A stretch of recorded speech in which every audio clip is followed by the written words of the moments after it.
China is now condemning U.S. military action near Venezuela, striking drug boats off the country's coast and seizing sanctioned oil tankers. The Chinese envoy warning these actions threaten regional peace. The Secretary of State Marco Rubio addressed recent tensions with Beijing. Watch this. I think I've been nice to China. At the end of the day, China is and it will continue to be a rich and powerful country and a factor in geopolitics. We have to have relations with them. We have to deal with them. We have to find the things we are able to work together on. And I think both sides are mature enough to recognize that there will be points of tension now and for the foreseeable future.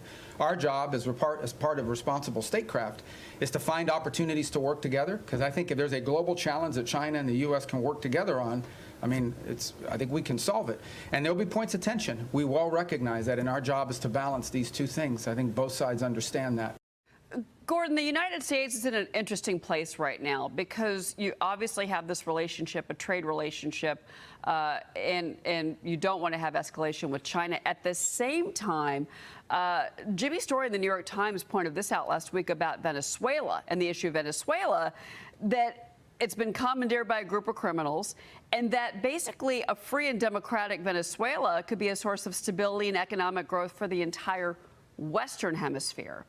But those oil tankers, that is not what the Chinese want to see, because the Chinese have a vested interest in Venezuela. How do we kind of thread the needle here, Gordon? I don't think we have to thread the needle, because China can issue these propaganda blasts on Venezuela, but it really can't do anything. Billionaire